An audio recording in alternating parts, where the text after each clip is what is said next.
Capítulo 7. E depois destas coisas, vi 4 anjos que estavam sobre os 4 cantos da terra, retendo os 4 ventos da terra, para que nenhum vento soprasse sobre a terra, nem sobre o mar, nem contra árvore alguma. E vi outro anjo subir do lado do sol nascente, e que tinha o selo do Deus vivo, e clamou com grande voz aos 4 anjos, a quem fora dado o poder de danificar a terra e o mar, dizendo: Não danifiqueis a terra, nem o mar, nem as árvores, até que hajamos assinalado nas suas testas os servos do nosso Deus. E ouvi o número dos assinalados. E eram 144.000 assinalados, de todas as tribos dos filhos de Israel. Da tribo de Judá havia 12.000 assinalados. Da tribo de Ruben, 12.000 assinalados. Da tribo de Gade, 12.000 assinalados. Da tribo de Aser, 12.000 assinalados. Da tribo de Naftali, 12.000 assinalados. Da tribo de Manassés, 12.000 assinalados. Da tribo de Simeão, 12.000 assinalados. Da tribo de Levi, 12.000 assinalados. Da tribo de Isacar, 12.000 assinalados. Da tribo de Zebulon, 12.000 assinalados. Da tribo de José, 12.000 assinalados. Da tribo de Benjamim, 12.000 assinalados. Depois destas coisas, olhei, e eis que aqui uma multidão, a qual ninguém podia contar, de todas as nações e tribos e povos e línguas, que estavam diante do trono e perante o Cordeiro, trajando vestes brancas e com palmas nas suas mãos, e clamavam com grande voz, dizendo: Salvação ao nosso Deus, que está assentado no trono, e ao Cordeiro. E todos os anjos estavam ao redor do trono e dos anciãos, e dos 4 animais, e prostraram-se diante do trono sobre os seus rostos, e adoraram a Deus, dizendo: Amém! Louvor e glória e sabedoria e ação de graças, e honra e poder e força ao nosso Deus, para todo sempre. Amém. E um dos anciãos me falou dizendo: Estes que estão vestidos de vestes brancas, quem são e de onde vieram? E eu disse-lhe: Senhor, tu sabes. E ele disse-me: Estes são os que vieram da grande tribulação, e lavaram as suas vestes e as branquearam no sangue do Cordeiro. Por isso, estão diante do trono de Deus, e o servem de dia e de noite no seu templo. E aquele que está assentado sobre o trono os cobrirá com a sua sombra. Nunca mais terão fome, nunca mais terão sede, nem sol, nem calma alguma cairá sobre eles. Porque o Cordeiro que está no meio do trono os apacentará, e lhes servirá de guia para as fontes das águas da vida, e Deus limpará de seus olhos toda lágrima.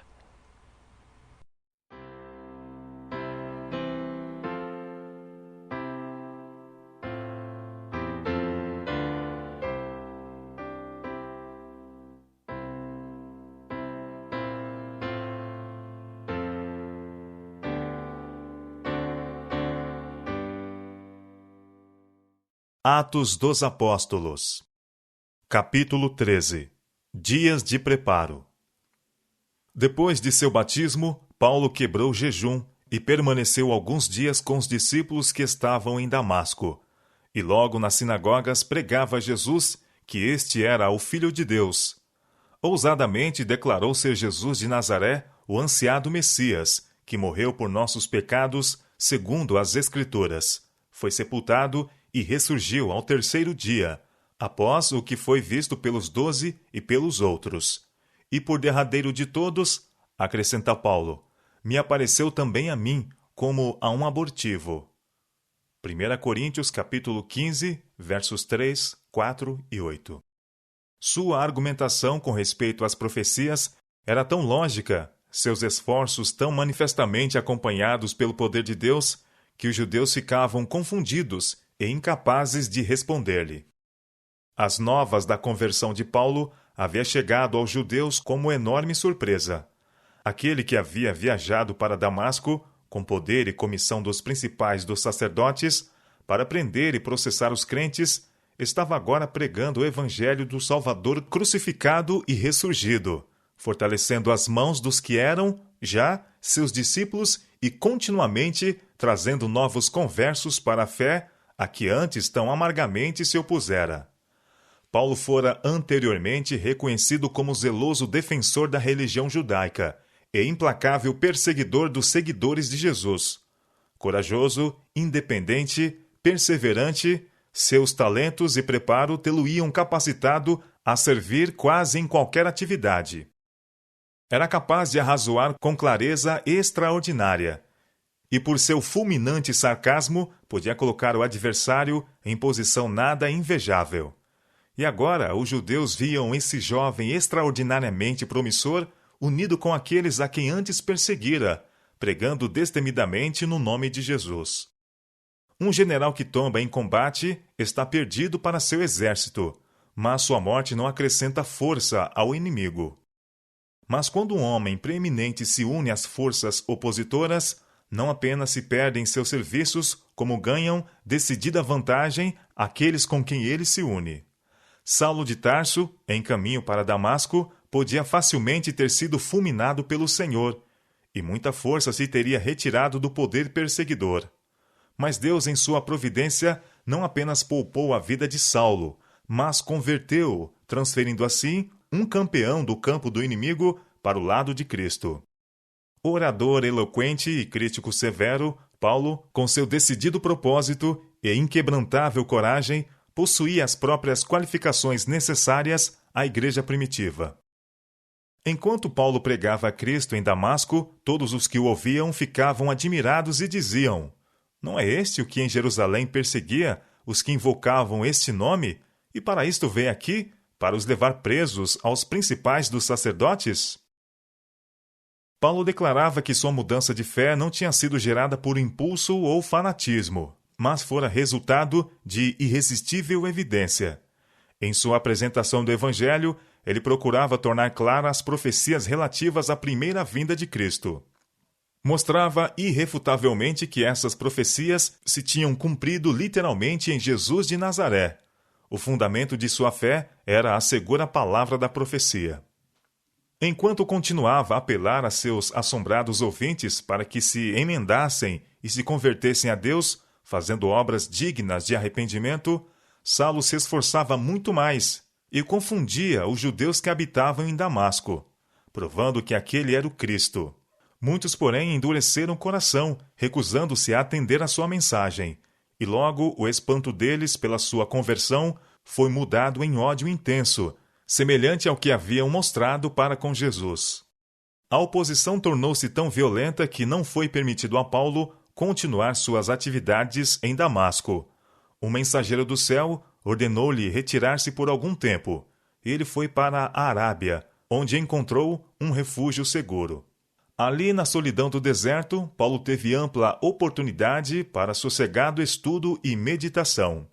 Recapitulou calmamente sua experiência passada, possuindo-se de genuíno arrependimento. Buscou a Deus de todo o coração, não descansando até que tivesse a certeza de que seu arrependimento fora aceito e seus pecados perdoados. Anelava a certeza de que Jesus estaria com ele em seu ministério futuro. Esvaziou a mente dos preconceitos e tradições que lhe haviam, até certo ponto, modelado a vida e recebeu instruções da fonte da verdade. Jesus comungou com ele e confirmou-o na fé, conferindo-lhe uma rica medida de sabedoria e graça. Quando a mente de um homem é posta em comunhão com a mente de Deus, o finito com o infinito, o efeito sobre o corpo, a mente e o espírito vai além do admissível. Em comunhão tal é encontrada a mais alta educação. É o método de desenvolvimento usado por Deus. Une-te, pois, a Ele. É a mensagem do Senhor à humanidade. Jó, capítulo 22, verso 21. A solene incumbência dada a Paulo, por ocasião de seu encontro com Ananias, pesou-lhe mais e mais sobre o coração. Quando, em resposta à declaração: "Irmão Saulo, o Senhor Jesus me enviou para que tornes a ver", Paulo olhou pela primeira vez a face desse devoto homem, Ananias, que, sob a inspiração do Espírito Santo, disse-lhe: "O Deus de nossos pais de antemão te designou para que conheças a sua verdade, e vejas aquele justo, e ouças a voz de sua boca, porque hás de ser sua testemunha para com todos os homens, do que tens visto e ouvido. E agora, por que te detens? Levanta-te e batiza-te, e lava os teus pecados, invocando o nome do Senhor. Atos capítulo 22, versos 14 a 16. Essas palavras estavam em harmonia com as palavras do próprio Jesus, que quando deteve Saulo na viagem para Damasco, declarou: Porque te apareci por isto, para te pôr por ministro e testemunha, tanto das coisas que tens visto, como daquelas pelas quais te aparecerei ainda, livrando-te deste povo e dos gentios, a quem agora te envio, para lhes abrires os olhos, e das trevas os converteres à luz, e do poder de Satanás a Deus, a fim de que recebam a remissão dos pecados e sorte entre os santificados pela fé em mim. Atos capítulo 26, versos 16 a 18. Ponderando essas coisas em seu coração, Paulo compreendeu mais e mais claramente a razão de seu chamado: ser um apóstolo de Jesus Cristo pela vontade de Deus. Esse chamado lhe veio, não da parte dos homens, nem por homem algum, mas por Jesus Cristo e por Deus Pai. Gálatas capítulo 1, verso 1. A magnitude da obra que estava à sua frente levou-o a dedicar muito estudo às Escrituras Sagradas, a fim de que pudesse pregar o Evangelho, não em sabedoria de palavras, para que a cruz de Cristo não se faça vã, mas em demonstração de espírito e de poder, para que a fé de todos os que ouvissem não se apoiassem em sabedoria dos homens, mas no poder de Deus. 1 Coríntios capítulo 1, verso 17 e capítulo 2, versos 4 e 5. Ao examinar as Escrituras, Paulo aprendeu que, através dos séculos, não são muitos os sábios segundo a carne, nem muitos os poderosos, nem muitos os nobres que são chamados, mas Deus escolheu as coisas loucas deste mundo para confundir as sábias, e Deus escolheu as coisas fracas deste mundo para confundir as fortes. E Deus escolheu as coisas vis deste mundo, e as desprezíveis, e as que não são, para aniquilar as que são, para que nenhuma carne se glorie perante ele. 1 Coríntios capítulo 1, versos 26 a 29. E assim, considerando a sabedoria do mundo, a partir da perspectiva da cruz, Paulo se propôs nada saber, senão a Jesus Cristo, e este crucificado. 1 Coríntios capítulo 2, verso 2. Através de todo o seu ministério posterior, Paulo jamais perdeu de vista a fonte de sua sabedoria e força. Mas para o fim da sua experiência, declarou: Porque para mim o viver é Cristo. Filipenses capítulo 1, verso 21. E de novo: Tenho também por perda todas as coisas, pela excelência do conhecimento de Cristo Jesus, meu Senhor, pelo qual sofri a perda de todas estas coisas, para que possa ganhar a Cristo e seja achado nele, não tendo a minha justiça que vem da lei, mas a que vem pela fé em Cristo, a saber, a justiça que vem de Deus pela fé, para conhecê-lo e a virtude da sua ressurreição e a comunicação de suas aflições. Filipenses capítulo 3, versos 8 a 10. Da Arábia, Paulo voltou outra vez a Damasco e falava ousadamente no nome de Jesus. Incapazes de resistir à sabedoria de seus argumentos, os judeus tomaram conselho entre si para o matar. As portas da cidade eram guardadas diligentemente, de dia e de noite, para impedir que ele escapasse. Essa situação crítica levou os discípulos a buscar a Deus com fervor, e finalmente, tomando-o de noite, os discípulos o desceram, dentro de um cesto, pelo muro. Atos capítulo 9, verso 25. Depois de escapar de Damasco, Paulo foi a Jerusalém, tendo já passado 3 anos de sua conversão. Seu principal objetivo ao fazer essa visita, como ele próprio mais tarde declarou, era ver a Pedro. Gálatas capítulo 1, verso 18. Tendo chegado à cidade onde antes fora bem conhecido como Saulo, o perseguidor, procurava ele juntar-se aos discípulos, mas todos o temiam, não crendo que fosse discípulo. Era-lhes difícil crer que tão fanático fariseu e um dos que tanto fizeram para destruir a igreja pudesse estar transformado num sincero seguidor de Jesus. Então Barnabé, tomando-o consigo, o trouxe aos apóstolos, E lhes contou como no caminho ele vira ao Senhor e lhe falara, e como em Damasco falara ousadamente no nome de Jesus. Ouvindo isso, os discípulos o receberam com confiança. Logo tiveram provas abundantes da genuinidade de sua experiência cristã. O futuro apóstolo dos gentios agora se achava na cidade em que viviam muitos de seus anteriores companheiros. E a esses líderes judeus almejava ele explicar as profecias relativas ao Messias, as quais se cumpriram no advento do Salvador.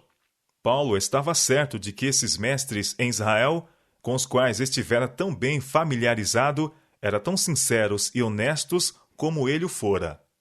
Mas avaliara erradamente o espírito de seus irmãos judeus, e na esperança de sua rápida conversão, estava condenado a amargo desapontamento. Ainda que falasse ousadamente no nome de Jesus e disputasse também contra os gregos, aqueles que estavam à testa da igreja judaica se recusaram a crer, antes procuravam matá-lo. A tristeza encheu-lhe o coração. De boa vontade, teria ele dado a vida, se por esse meio pudesse trazer alguns ao conhecimento da verdade. Com vergonha, pensava na parte ativa que tomara no martírio de Estevão, e agora, em sua ansiedade por apagar a mancha que repousava sobre aquele que fora tão falsamente acusado, procurava reivindicar a verdade pela qual Estevão dera a vida. Sentindo a responsabilidade em relação aos que se recusavam a crer, estava Paulo a orar no templo, como ele próprio testificou mais tarde, quando caiu em êxtase.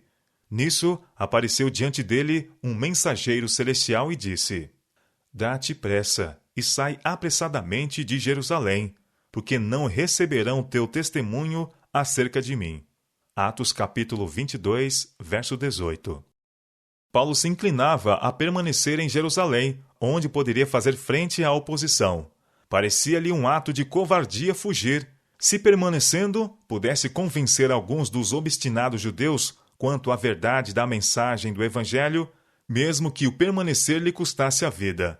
E assim respondeu: Senhor, eles bem sabem que eu lançava na prisão e açoitava nas sinagogas os que criam em ti.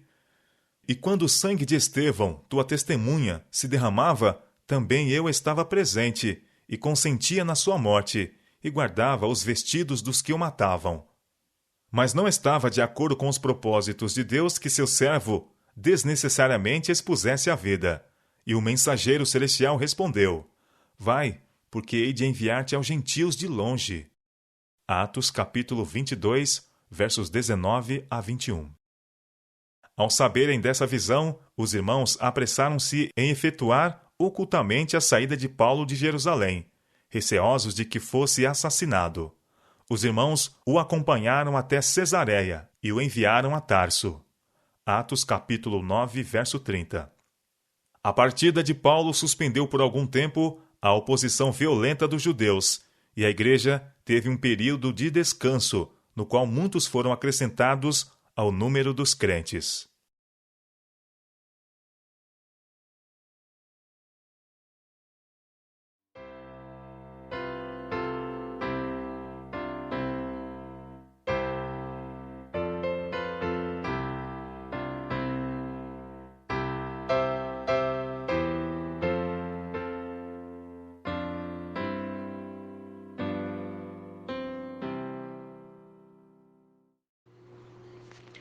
Amados, 14 de fevereiro de 2019. O Senhor me deu um segundo sonho.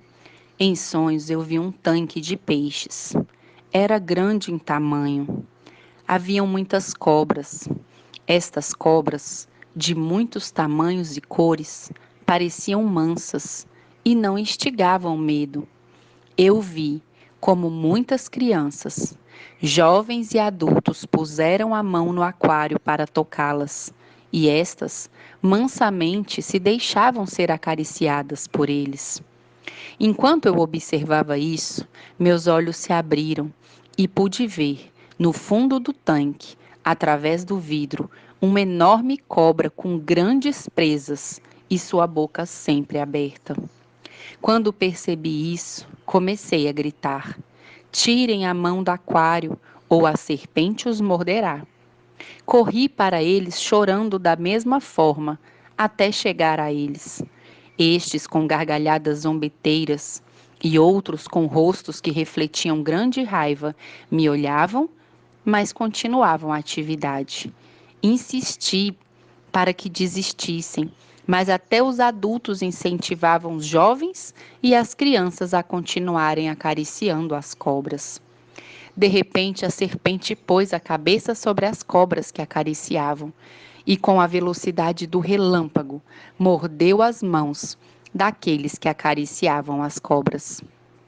Quando eles sentiram a dor e, ao ver suas mãos com 2 buracos, gritavam de dor e terror enquanto corriam. Eles cambalearam até que caíram no chão, suando forte e quase sem respirar. Vi então a grande cobra sair do imponente aquário e rastejar no meio dos corpos inertes, e chegar a outros tanques de peixes, e se esconder da mesma maneira, e ali atacava outras pessoas e também as mordia. Então ouvi uma voz que me disse: Essa é a antiga serpente chamada Diabo e Satanás, que redobrou seus esforços para destruir, saquear e matar. Não toqueis o imundo. Rogai ao Senhor da seara que os limpe de vossas prevaricações e iniquidades, senão a destruição será o vosso destino. Restaurai veredas, reparai brechas, preparai-vos para a chuva, porque vossa redenção está próxima. E nesse momento despertei, amados, rogando a Deus por cada um dos seus filhos na face larga da terra, para que possamos entrar firmes e que todos possamos estar prontos para seu encontro. Essa é a minha oração e rogo, que o Senhor os abençoe.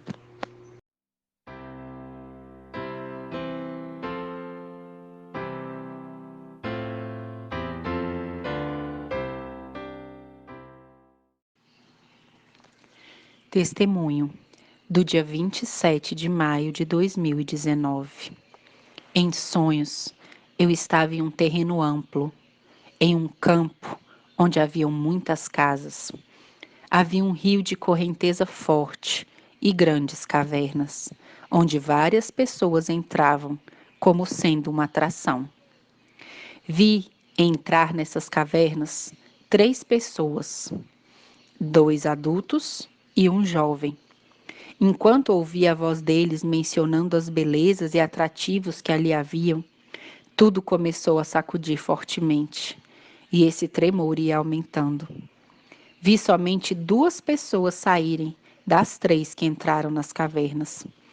Vi muitas pessoas correndo, muitos gritos que começavam a soar e terminavam, pois parte da montanha começou a deslizar, levando tudo ao seu alcance: casas, carros, pessoas, animais. Foi terrível aquela cena. Não dava para conceber a grandiosidade deste evento e toda a sua destruição. Logo após tão trágica cena, vi as pessoas que não haviam sido afetadas se aproveitando das vítimas. Não estenderam a mão ao desamparado e se aproveitaram do maribundo. Da viúva lhe tiraram o único que lhe restou, e o órfão era oprimido. Não estenderam a mão ao desamparado e se aproveitaram do moribundo. Da viúva lhe tiraram o único que lhe restou, e o órfão era oprimido. Muitos dos que permaneceram vivos, sua vida era tão difícil que os ouvi desejar haverem morrido na tragédia.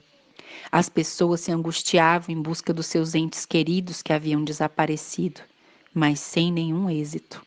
Tudo o que havia sido conquistado em uma vida agora eram ruínas sepultadas e muitos dos seus sonhos. O sofrimento, a escassez de alimento e o mais ínfimo em necessidade real não foi encontrado. Disse meu acompanhante, Jeremias 4, 9, e seguiu dizendo: Tenham seus lombos cingidos e estejam apercebidos.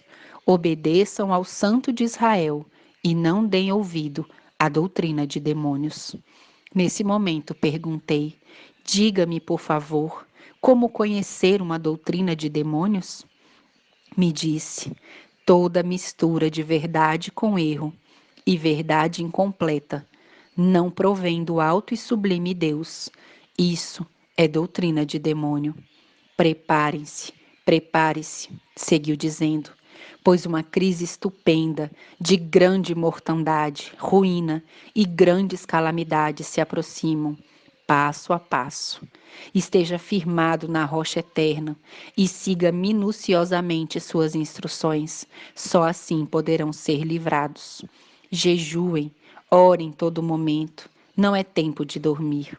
Que o vosso coração agite de dor pelo pecado e busquem a santidade, sem a qual nenhuma pessoa verá o Senhor. Todos os que permanecerem nas cidades morrerão irremediavelmente.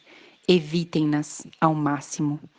Apressem sua preparação e saiam delas, porque será horror sobre horror, mortandade sobre mortandade lhes aguardam.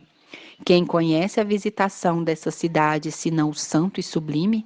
Ali choraram os moradores delas, e o coração de muitos se desfalecerão quando entenderem o quanto de amor alimentavam por elas.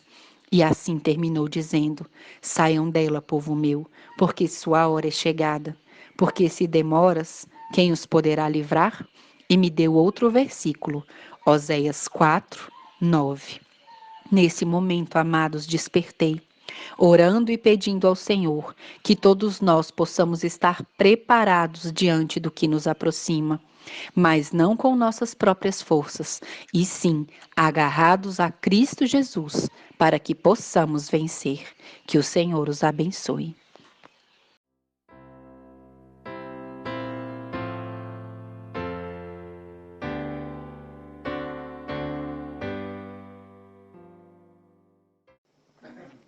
Amados, 21 de março de 2020, às 12h30, enquanto estávamos como família lendo os versículos, a Bíblia, as citações que o Senhor nos deu para o seu santo dia, o Senhor disse: vós sereis o sal da terra, e eu vos ordeno que deis olhos para as vossas lâmpadas através do Espírito Santo.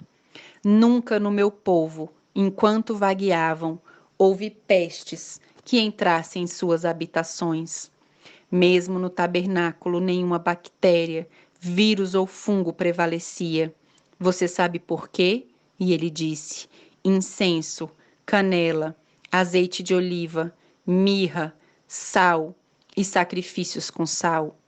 Então ele deu algumas citações bíblicas depois de dizer: não mel e não fermento.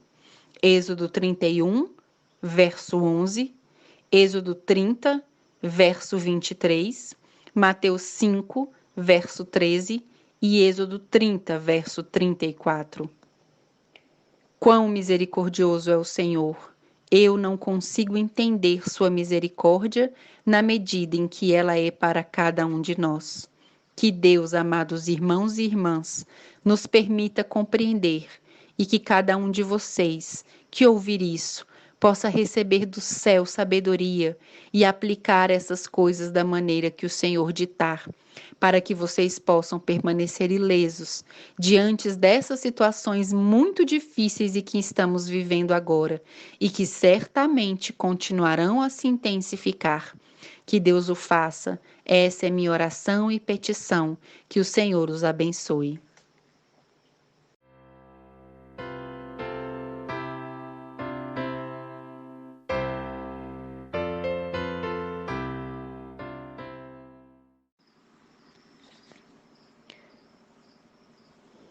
Em sonhos, eu podia entender que havia uma grande angústia em diferentes partes do mundo, e essa angústia estava aumentando.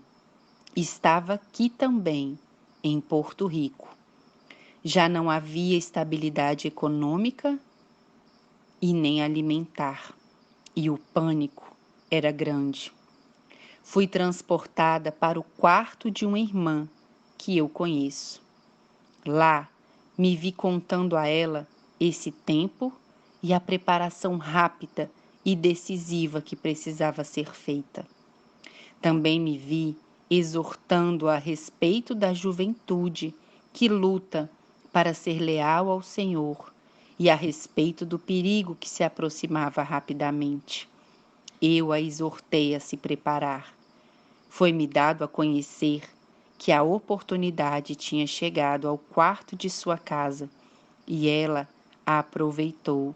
Sentia-se seguro em seu próprio ritmo. A cena mudou e eu estava em minha casa.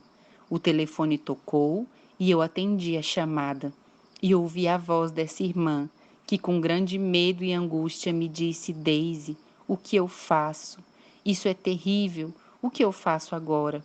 Estou desesperada, não sei o que fazer. Me diga o que fazer, me ajude. Ela estava desesperada. A situação era tal que ela não sabia o que fazer, ela não conseguia encontrar nenhuma solução. Vi que havia muitos como ela, que levavam o tempo de preparação levemente, e agora o desespero estava tomando conta de suas vidas. Nesse momento, acordei orando ao Senhor, para que pudéssemos fazer tudo o que sabemos que devemos fazer, e não demorar. Senão, o tempo vai nos alcançar, e então será tarde demais. Eu oro para que no Senhor possamos avançar antes do tempo. Que o Senhor nos abençoe.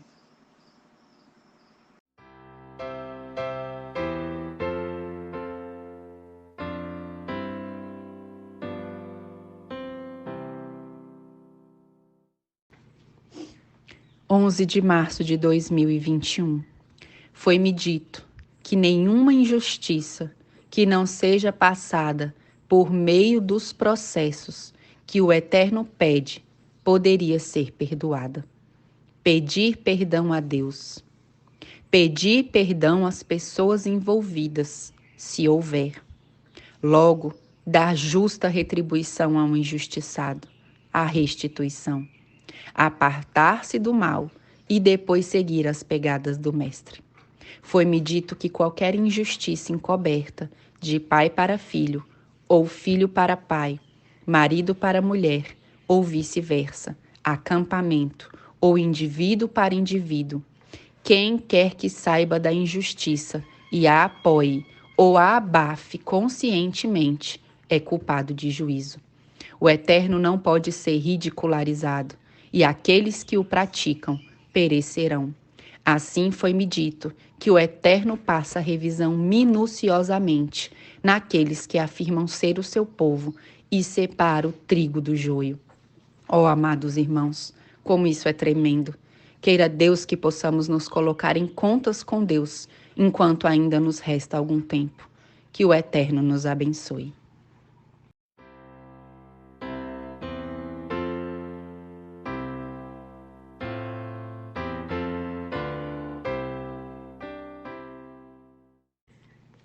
(12 de março de 2021) Em sonho, eu vi que uma senhora foi acusada e levada perante um tribunal. Deram-lhe um papel para ler e dizia, acusada de dizer um dito. Ela tinha escrito um ditado muito conhecido, e como ela o escreveu num cartão e o deu a outra pessoa e colocou no cartão o seu nome, eles a processaram por isso. A sentença foi de um mínimo de 3 a 20 anos de prisão. Quem a acusou era um homossexual que se sentiu aludido ante o dito. Este levou o caso perante o juiz e o júri, e todos riram do infortúnio daquela mulher. Ela esperava com uma menina numa pequena sala fora da sala do tribunal, e eu a vi cair de joelhos e gritar a Deus por esta grande injustiça. Ela começou a orar, e enquanto orava, pude ver que o juiz dos juízes se sentou ao lado da cadeira do juiz do tribunal, e anjos excelsos estavam entre os do júri. Chamaram a mulher, e ela entrou. Disseram-lhe por que estava lá, e lhe foi pedido que dissesse se ela se declarava culpada ou inocente. Ela abriu a boca, e eu vi um anjo ao seu lado. Ele imobilizou a todos. Mas a faculdade de ouvir não foi retirada, e ela falou durante muitos minutos, e todos ouviram. Quando ela terminou, o anjo retirou o poder sobre eles, e todos puderam reagir e perceber que ela era justa, e eles injustos. Assim, tanto o juiz como alguns dos jurados estavam convencidos da sua inocência, mas a maioria votou pela sua culpabilidade, e ela foi condenada à pena máxima de 20 anos de prisão. Aqueles que discordaram ajudaram-na a fugir com a sua filha para as montanhas. Também testemunhei outros casos semelhantes, mas muitos permaneceram prisioneiros e estes eram assistidos pelos anjos. O sonho mudou. Vi um casal que lutava com o caos econômico que estava frente a eles. Eles tinham um carro e não tinham gasolina suficiente para chegar ao lugar para onde precisavam ir. Também não tinham dinheiro suficiente para conseguir a gasolina desejada, porque a bomba de gasolina dizia um mínimo de $20 e não será dado por menos. Enquanto estavam a lutar para chegar ao local para onde iam, seu carro ficou completamente sem gasolina e eu os vi gritar com grande fervor por isto. Vi um homem se aproximar e colocar uma moeda nas mãos do homem que estava no carro. Eram moedas de prata grossas. E ele disse: vá a tal posto de gasolina, diga o meu nome e eles te ajudarão. Assim fez o homem. Eu o vi sair do carro, quando o homem que lhe deu as moedas lhe disse: volta para o carro, liga-o e avança. Ele não hesitou, ligou e avançou. Chegou ao local. O local era um penhasco, com grande altitude e profundidade. Havia algumas instruções para subir, e assim os vi seguir rigorosamente as instruções, porque se não o fizessem, a morte era certa. Eles conseguiram e os vi chegar lá. Um homem bondoso deu-lhes gasolina, os alimentou e lhes permitiu passar lá a noite. No dia seguinte voltaram, e a certo momento vi que a mulher tinha voltado, porque um caderno muito importante tinha sido deixado no quarto, onde passou a noite. Ela havia esquecido e retornava, porque seu marido a recordou. Quando voltou, algumas mulheres a acusavam, mas um anjo interveio e ela conseguiu recuperá-lo e continuar o seu caminho.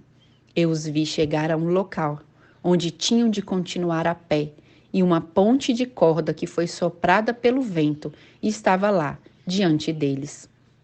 Estava em movimento, era a única coisa ali existente para atravessar. Vi que outros o fizeram antes deles, e era proibido para eles dizer aos outros como fazer. Vi o casal tentar várias formas, superando medos, preconceitos, e finalmente disseram um ao outro: sem o eu, venceremos. Eu os vi avançar por este caminho, depondo o seu eu, e conseguiram.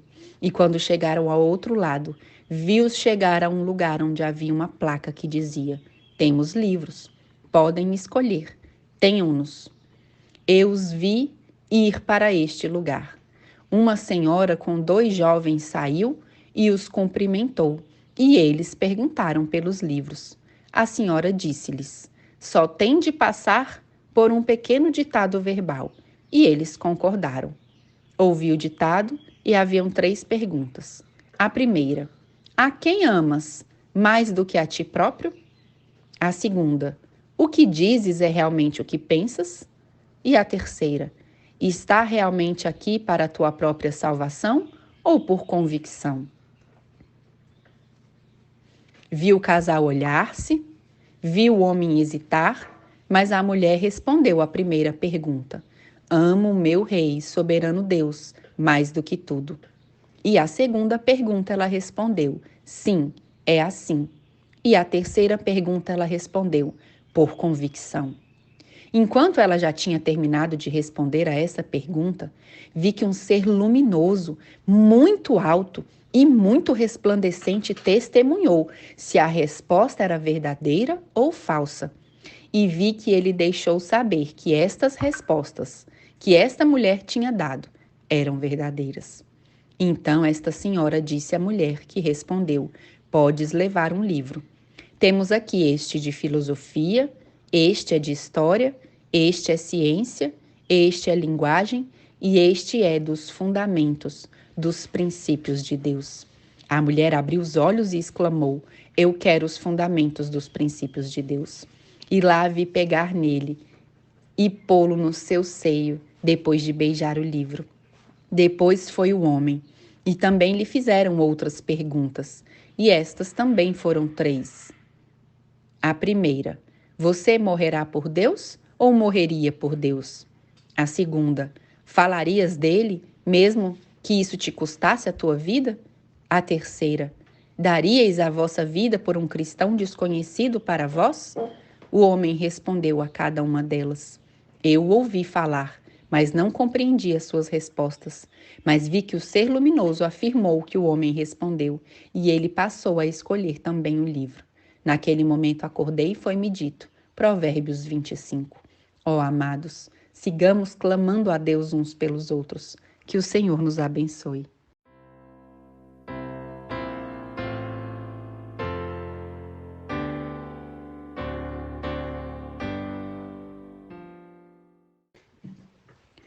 (13 de março de 2021) Em sonho, me foi mostrado um grupo de pessoas que amavam a Deus e faziam apenas a sua vontade, e outro grupo que eram seus parentes, mas com muitas dificuldades por terem sido rebeldes.